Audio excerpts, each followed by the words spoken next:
بسم اللہ الرحمن الرحیم۔ کروڑوں درود و سلام حضرت محمد صلی اللہ علیہ وسلم پہ اور ان کی آل پہ۔ السلام علیکم محترم ناظرین و سامعین، آج میں اللہ پاک کے نبی حضرت عیسیٰ علیہ السلام کا بیان کرنے کے لیے حاضر ہوا ہوں۔ اس ویڈیو میں فرعون کا لشکر جمع کرنا اور متکبرانہ کلام، مصر سے فرعون کا خروج اور بنی اسرائیل پر انعام الہی، فرعونیوں کا تعاقب اور بنی اسرائیل کی حفاظت کا خدائی انتظام، فرعون اور اس کے لشکریوں کی غرقابی سب بتایا جائے گا۔ اس لیے اس ویڈیو کو آخر تک دیکھیے اور مکمل معلومات حاصل کیجیے۔ جب فرعون نے ان کے مصر سے نکلنے کی خبر سنی تو اس نے اپنے نمائندے بھیج کر مختلف شہروں سے لشکر جمع کر لیے، جن کے مقابلے میں بنی اسرائیل کی تعداد تھوڑی معلوم ہونے لگی۔ چنانچہ فرعون نے اپنی بنی اسرائیل کے بارے میں کہا، یہ لوگ ایک تھوڑی سی جماعت ہیں اور بے شک یہ ہمیں غصہ دلانے والے ہیں اور بے شک ہم سب ہوشیار ہیں۔ ارشاد باری تعالیٰ ہے، تو ہم نے انہیں فرعون اور اس کی قوم کو باغوں اور چشموں کی زمین سے باہر نکالا اور خزانوں اور عمدہ مکانوں سے ہم نے ایسے ہی کیا اور بنی اسرائیل کو ان کا وارث بنا دیا۔ جب سورج طلوع ہوا تو فرعونیوں نے حضرت موسیٰ علیہ السلام اور بنی اسرائیل کا تعاقب کیا۔ پھر جب دونوں گروہوں کا آمنا سامنا ہوا اور ان میں سے ہر ایک نے دوسرے کو دیکھا تو حضرت موسیٰ علیہ السلام کے ساتھیوں نے کہا، بے شک ہمیں پا لیا گیا۔ حضرت موسیٰ علیہ السلام کو اللہ پاک کے وعدے پر پورا بھروسہ تھا، اس لیے آپ علیہ السلام نے بنی اسرائیل سے فرمایا، ہرگز نہیں، بے شک میرے ساتھ میرا رب ہے، وہ ابھی مجھے راستہ دکھا دے گا۔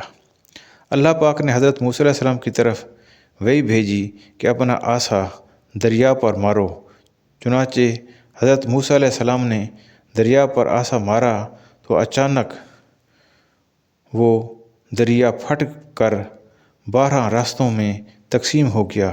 ہر راستہ بڑے پہاڑ جیسا ہو گیا اور ان کے درمیان خشک راستے بن گئے، جن پر چل کر بنی اسرائیل دریا سے پار ہو گئے۔ یوں اللہ پاک نے حضرت موسیٰ علیہ السلام اور ان کے سب ساتھیوں کو دریا سے سلامت نکال کر بچا لیا۔ دوسری طرف اور اس لشکر کے ساتھ یوں ہوا کہ اللہ پاک انہیں بنی اسرائیل کے قریب لے آیا، یہاں تک کہ وہ ان راستوں پر چل پڑے جو قدرت الہی سے دریا میں بنی اسرائیل کے لیے بنے تھے۔ جب بنی اسرائیل کے تمام لوگ راستوں سے گزر کر دریا سے باہر نکل گئے اور تمام فرعونی دریا کے اندر آ گئے تو اللہ پاک کے حکم سے دریا مل کر پہلے کی طرح ہو گیا۔ یوں فرعون اپنی قوم کے ساتھ ڈوب گیا۔ ارشاد باری تعالیٰ ہے، تو فرعون اپنے لشکر کے ساتھ ان کے پیچھے چل پڑا تو انہیں دریا نے ڈھانپ لیا جیسا انہیں ڈھانپ لیا، اور فرعون نے اپنی قوم کو گمراہ کیا اور راہ نہ دکھائی۔ اس سے معلوم ہوا کہ قوم کے عروج و زوال میں سربراہ کا کردار بڑا اہم ہوتا ہے۔ اگر یہ سدھر جائے تو قوم کامیابی پاتی ہے، لیکن اگر یہ بگڑ جائے تو قوم تباہ ہو جاتی ہے۔ جب فرعون ڈوبنے لگا تو اس امید پر اپنے ایمان کا اظہار کرنے لگا کہ اللہ پاک اسے اس مصیبت سے نجات دے دے گا۔ اس وقت اس نے کہا، کیا اب حالت اضطرار میں جب کہ عذاب الہی کا شکار ہو کر ڈوبنے لگا اور زندگی سے ناامید ہو چکا ہے، اس وقت ایمان لاتا ہے، حالانکہ اس سے پہلے تو نافرمان رہا اور تو فسادی تھا، خود گمراہ تھا اور دوسروں کو گمراہ کرتا تھا۔ قرآن پاک میں ہے، اور ہم نے بنی اسرائیل کو دریا عبور کرا دیا تو فرعون اور اس کے لشکروں نے سرکشی اور ظلم سے ان کا پیچھا کیا، یہاں تک کہ وہ جب اسے غرق ہونے نے آ لیا تو کہنے لگا، میں اس بات پر ایمان لایا کہ اس کے سوا کوئی معبود نہیں جس پر بنی اسرائیل ایمان لائے ہیں، اور میں مسلمان ہوں۔ اسے کہا گیا، کیا اب ایمان لاتے ہو؟ حالانکہ اس سے پہلے تو نافرمان رہا اور تو فسادی تھا۔ ایک مرتبہ حضرت جبرائیل علیہ السلام فرعون کے پاس ایک تحریری سوال لائے جس کا مضمون یہ تھا کہ ایسے غلام کے بارے میں بادشاہ کا کیا حکم ہے جس نے ایک شخص کے مال و نعمت میں پرورش پائی، پھر اس کی ناشکری کی اور اس کے حق کا منکر ہو گیا اور اسے اپنے آپ مولا ہونے کا مدعی بن گیا۔ اس پر فرعون نے یہ جواب لکھا کہ جو غلام اپنے آقا کی نعمتوں کا انکار کرے اور اس کے مقابل آئے، اس کی سزا یہ ہے کہ اسے دریا میں ڈبو دیا جائے۔ جب فرعون ڈوبنے لگا تو حضرت جبرائیل علیہ السلام نے اس کا وہی فتویٰ اس کے سامنے کر دیا اور اس نے پہچان لیا۔ ڈوبتے وقت فرعون کا حال یہ تھا کہ وہ اپنے آپ کو ملامت کر رہا تھا کہ اس نے رب ہونے کا دعویٰ کیوں کیا اور وہ کیوں حضرت موسیٰ علیہ السلام پر ایمان نہ لایا اور کیوں ان پر اعتراضات کیے۔ لیکن عذاب نازل ہو جانے کے بعد کی ندامت کا کوئی فائدہ نہیں کہ اب مہلت ختم ہو گئی۔ قرآن پاک میں ہے، اور ہم نے فرعون اور اس کے لشکر کو پکڑ کر دریا میں ڈال دیا، اس حال میں کہ وہ خود کو ملامت کر رہا تھا۔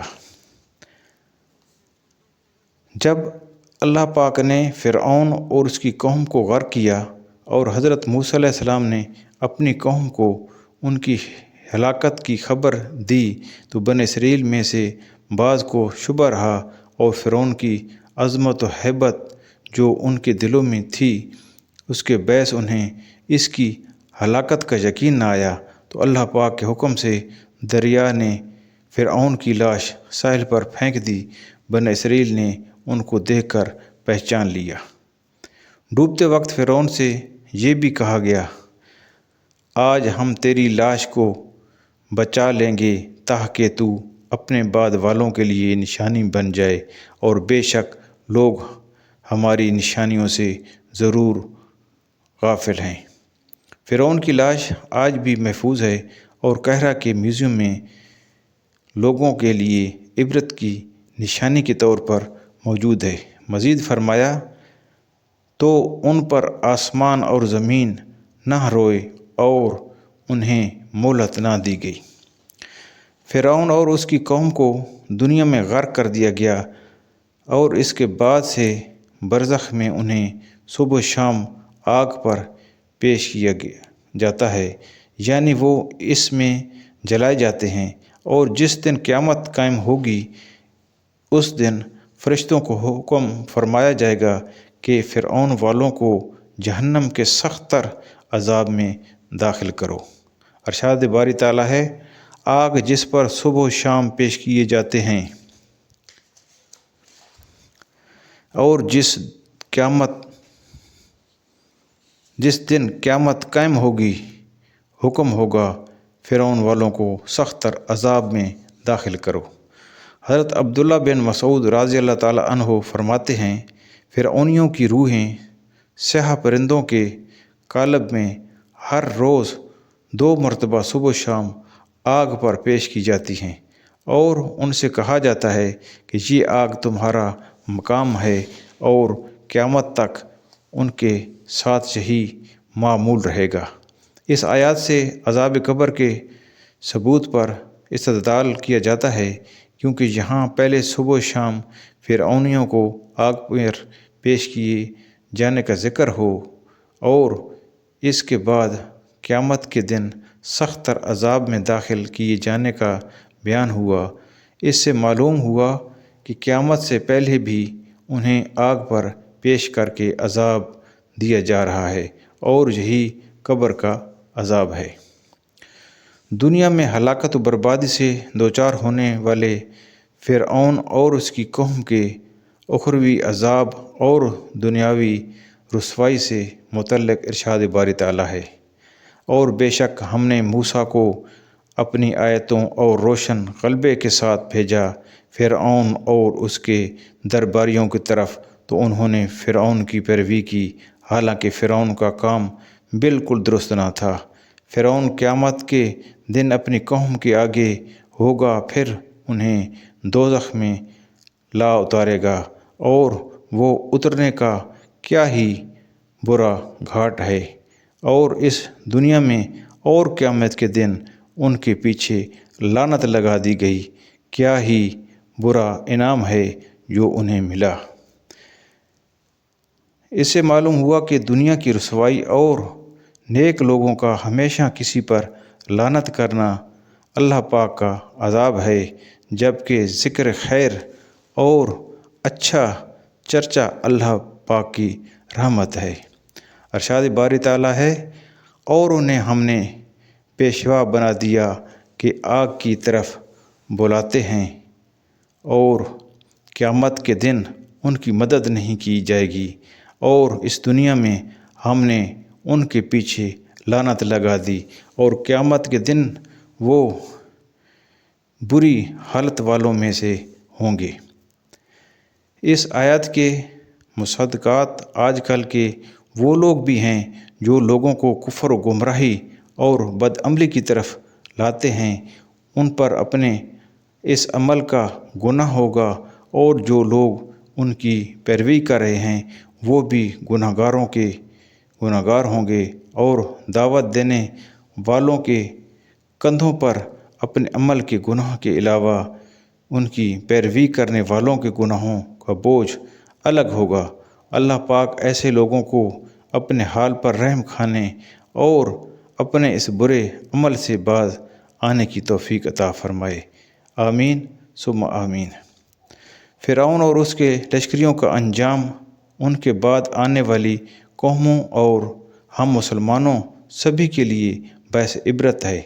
ارشاد باری تعالیٰ ہے، پھر جب انہوں نے ہمیں ناراض کیا تو ہم نے ان سے بدلہ لیا، تو ہم نے ان سب کو غرق کر دیا، تو ہم نے انہیں اگلی داستان کر دیا اور بعد والوں کے لیے مثال بنا دیا۔ اور ارشاد باری تعالیٰ، اور اس نے اور اس کے لشکریوں نے زمین میں بے جا تکبر کیا، اور وہ سمجھے کہ انہیں ہماری طرف پھرنا نہیں، تو ہم نے اسے اور اس کے لشکر کو پکڑ کر دریا میں پھینک دیا، تو وہ دیکھو ظالموں کا کیسا انجام ہوا۔ یہ وہ بنیادی مقصد ہے جس کے لیے یہ سارا واقعہ بیان کیا گیا، کہ گزشتہ قوموں کے واقعات اور ان کے عروج و زوال سے عبرت حاصل کی جائے اور اپنی حالت کو سدھارا جائے۔ افسوس فی زمانہ لوگ اس مقصد سے غفلت کا شکار ہیں، اور سابقہ قوموں کی عملی حالت اور ان کے عبرت ناک انجام سے نصیحت حاصل نہیں کرتے۔ اس ویڈیو کو آخر تک دیکھنے، سننے، لائک اور شیئر کرنے والوں کو اللہ پاک جزائے خیر عطا فرمائے، آمین۔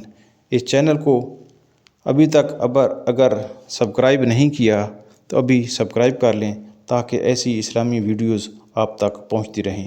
یا اللہ پاک میرے والدین اور ساری امت کی بے حساب بخشش فرما، آمین ثم آمین۔